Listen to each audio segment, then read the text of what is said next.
21장 16절 17절입니다. 요한계시록 21장 16절 17절 이 두 절 같이 읽겠습니다. 그 성은 네모가 반듯하여 길이와 너비가 같은지라 그 발대자로 그 성을 측량하니 12,000 스타디온이요 길이와 너비와 높이와 같더라. 그 성곽을 측량하매 144 규빗이니 사람의 측량 곧 천사의 측량이라. 아멘.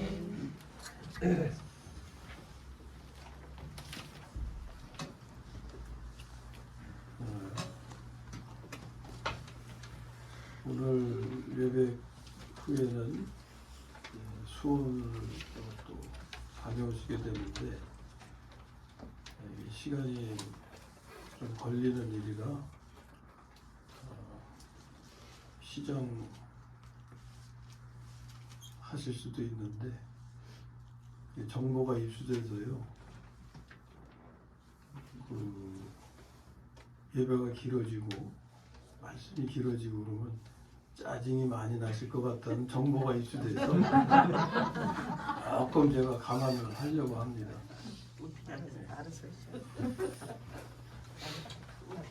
짜증은 안 나셨으면 좋겠고요. 은혜 가운데 모든 과정 마칠 수 있으면 좋겠습니다. 오늘 나누고자 하는 말씀의 제목은 하나님께서 인정하시는 삶입니다.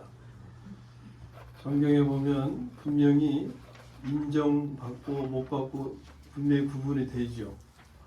예수님도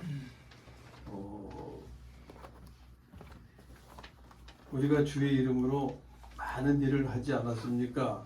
라고 인정받기를 원할 때 뭐라고 하셨어요? 내가 너희를 도무지 알지 못하노라 그러셨단 말이에요.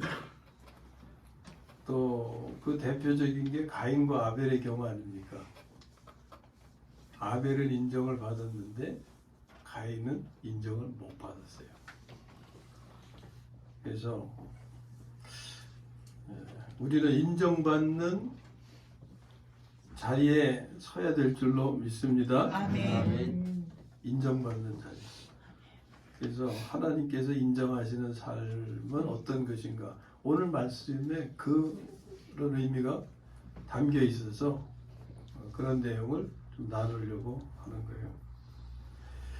자, 우리는 계속해서 거룩한 성 새 예루살렘에 관한 말씀을 보고 있죠. 거룩한 성 새 예루살렘이 의미하는 게 뭐예요? 9절에 보면 신부 곧 어린 양의 아내 이렇게 표현되어 있죠. 네? 그리고 2절에 보면 신부가 남편을 위하여 단장한 모습이라고 말씀하고 있어요. 한마디로 뭘 말하는 거예요? 교회죠, 교회. 예? 교회의 모습을 이렇게 비유와 상징을 섞어서 이렇게 알려주고 있습니다. 오늘 기도하시는 분도 비밀한 것을 알아서 예? 여기 간구하셨는데 이런 걸 아는 게 비밀한 걸 아는 거예요. 자, 우리가 계시록의 말씀을 계속 나누고 있고 오늘 요 부분은 거룩한 성 새 예루살렘에 관한 말씀인데 이 말씀이 상징적이고 비유적이란 말이에요. 대표적인 게 뭐예요? 상징적인 것에 대표적인 게 잘 아죠. 666 상징적인 거죠. 예? 666 그리고 신부라고 하는 것은 비유로 표현하는 거죠. 이런 것들이 막 섞여서 하나님의 뜻과 목적과 그런 것들을 우리에게 전해주고 계시는 거예요. 자, 그러면 그런 비유와 상징을 섞어서 주시는 말씀의 내용은 어떤 것이냐? 그것은요, 우리의 삶과 운명에 관한 거예요. 우리의 삶이라고 하는 것은 지금 현재적인 것이고 운명이라고 하는 것은 미래적인 거죠. 이는 오늘 우리의 삶이 미래의 우리의 운명을 결정짓는다는 것입니다. 자, 우리 그리스도인의 운명을 성경이 계속 뭐라고 말씀합니까? 복되다 그래요? 불행하다 그래요? 복되다고. 복되다 그러죠.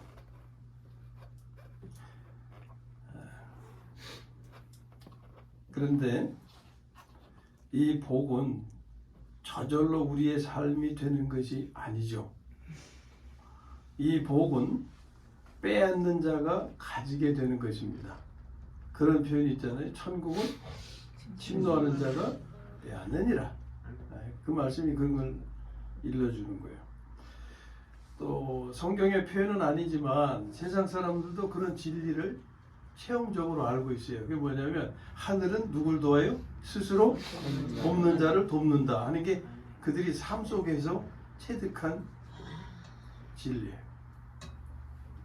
그러므로 우리 그리스도인의 운명은 복된 것으로 정해져 있어요. 그렇지만 그것을 자신의 삶의 실제가 되게 하는 것은 오늘 우리의 삶에 달려 있다 하는 겁니다.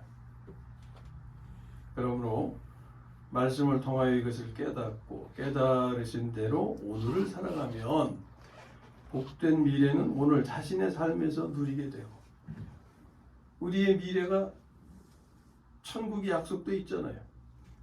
그걸 오늘의 삶에서 누리는 것은 천국을 소유하고 사는 거죠. 그러다가 자연히 그 삶이 미래로 이어지는 거예요. 천국으로 이어지는 거예요. 아무쪼록 오늘도 이 말씀을 깨달으시고 이 말씀대로 살아갈 수 있는 삶이 되시기를 주님의 이름으로 축원합니다. 아멘. 자, 이제 말씀의 내용으로 들어가 보면 성에 대해서 표현하는 걸 봅니다. 그 성은 네모가 반듯하다 이렇게 지금 표현하고 있어요. 이것이 우리의 삶과 관련해서 어떤 의미냐? 자, 반듯하다고 하는 것은 사람에게도 쓰죠. 뭐 물건 좋은 거 있으면 반듯하다고 이렇게 표현하기도 하지만 사람에게도 이런 표현을 쓰는데 이는 어떤 모습을 의미합니까? 좋은 모습. 예? 사람이 반듯하다는 것은 사람이 사람다운 모습일 때 쓰는 말이 되죠. 자, 지금 성을 표현하고 있어요. 성이 반듯하다. 근데 성은 앞에서 무엇을 상징한다 그랬어요? 교회. 교회를 상징한다 그랬잖아요. 거룩한 성 새 예루살렘은 교회를 지금 의미하는 건데, 그러므로 성이 반듯하다는 것은 누가 반듯하다는 거예요? 교회가 반듯하다는 거예요. 이렇게 의미를 찾아가는 거예요.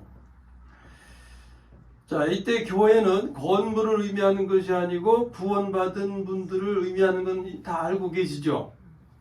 그러므로 교회가 반듯하다는 것은 건물이 반듯하다는 것이 아니고 우리, 나의 삶에 반듯하다는 것을 의미하는 거다. 곧 사람답게 산다는 것을 의미하는 거예요. 자, 그리고 삶이라고 하는 것은 생명의 표현이라고 그랬죠. 그러면 이 같은 삶은, 곧 사람다운 삶은 어떤 생명의 표현이겠습니까? 하나님의 생명. 아멘.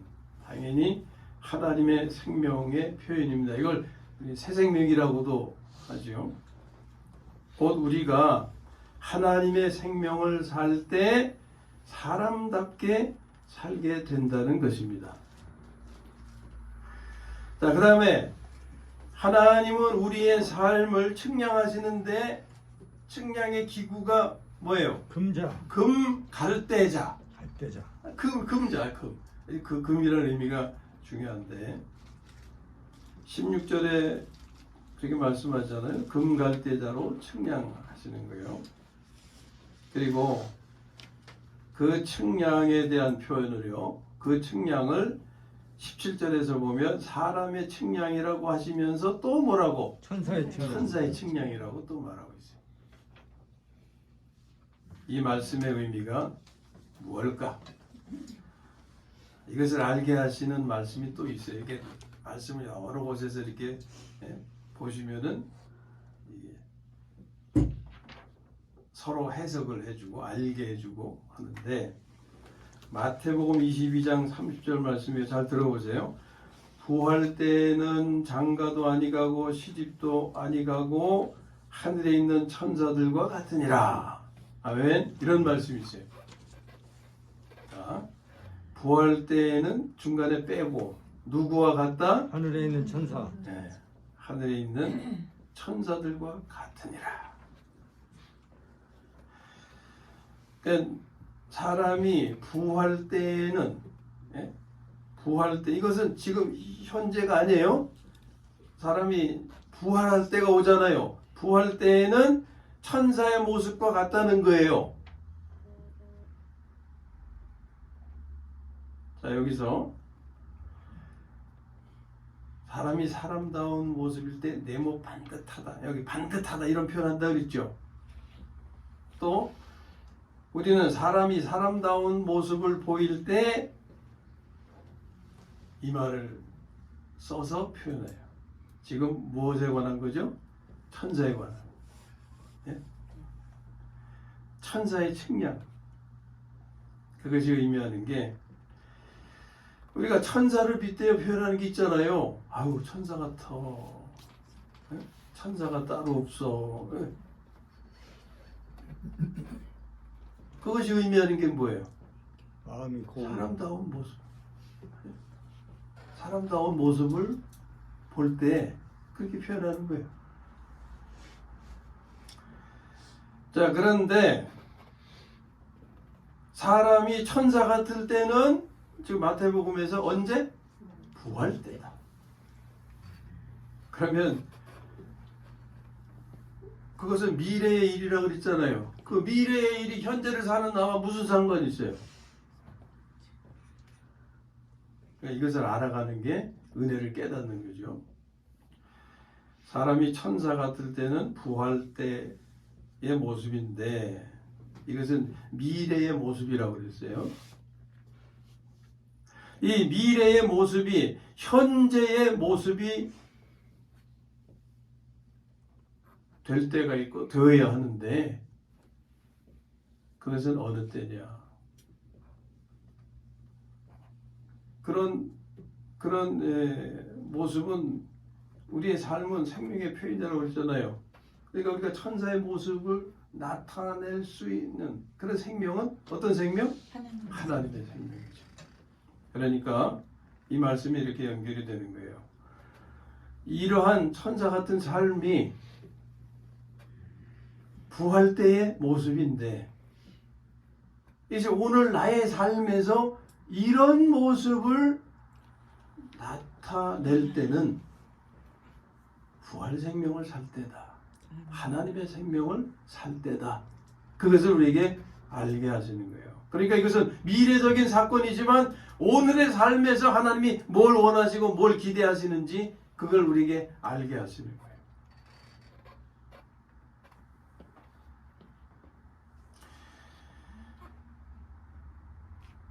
사람이 천사 같은 모습이 되는 이 부활 때의 모습, 이것이 현재의 모습이 될 때는 부활 생명을 살 때인데, 곧 하나님의 생명을 살 때인데, 이것은 구체적으로 하나님의 생명으로 온유와 겸손을 살 때의 모습이다 하는 거예요.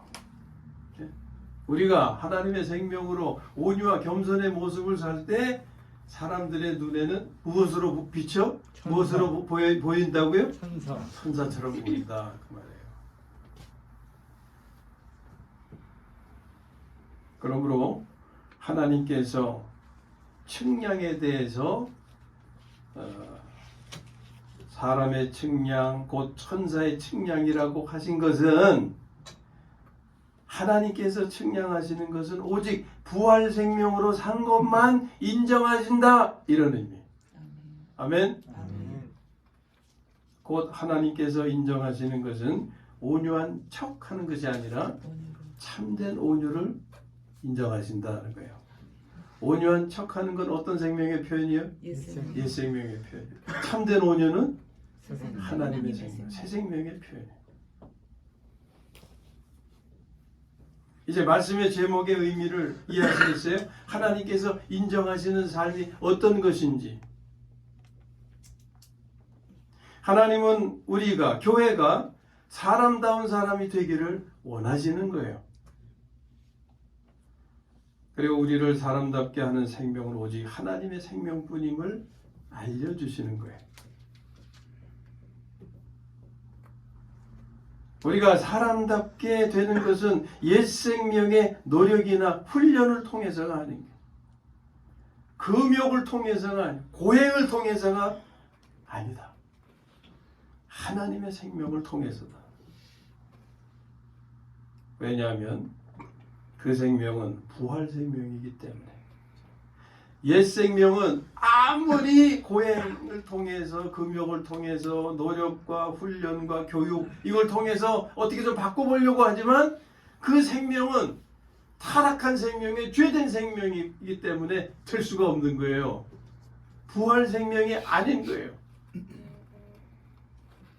부활 생명은 어떤 생명이에요? 죽은 자를 다시 살게 하는 생명. 죽은 자를 다시 살게 하는 생명. 성질과 교만과 미움으로 충만한 내 이 상태가 죽은 자다. 그 말이에요.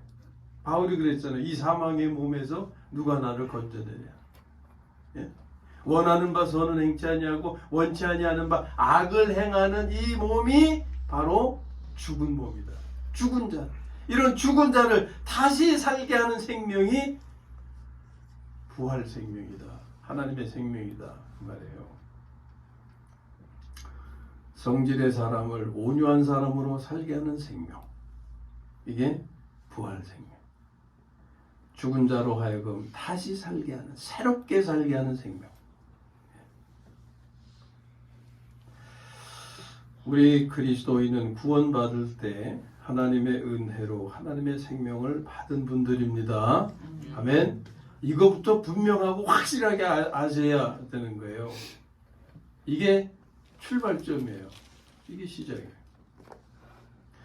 이때 우리의 운명은 이때 우리의 운명이 바뀌어요. 어떻게 바뀌느냐? 저주에서 복된 미래로 바뀌는 거예요. 아멘. 아멘. 그래서 점쟁이도 그리스도인의 점괘는 마치지 못하는 거예요. 뭐가 달라졌기 때문에? 운명인데 생명. 그들이 점 볼 때는 뭘 요구해요? 사주. 생년월일. 예? 태어난 날과 시각. 그것을 요구하잖아요. 그걸 가지고서 점을 치는 거 아니에요. 근데 우리는 생년월일이 바뀐 사람들이에요. 그러니까 맞을 수가 없어요. 농담이 아니에요. 진짜예요.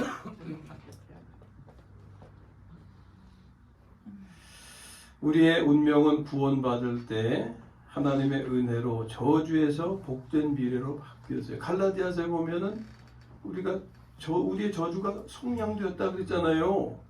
예? 율법의 저주에서 속량됐다 그랬잖아요. 우린 저주에서 복된 미래로 운명이 바뀐 사람들이에요. 이 복된 미래를 현재적 삶이 되게 하는 것이 하나님의 생명인데, 그러니까 우리는 하나님의 생명으로 살기를 힘써야 되겠죠. 그러면 이제 하나님의 생명으로 사는 게 어떻게 사는 건지 또 아셔야 되는 거고, 수없이 말씀드렸잖아요. 하나님의 생명으로 사는 건 어떻게 하는 거예요? 생명을 바꾸는 기도를 실행하는 거예요.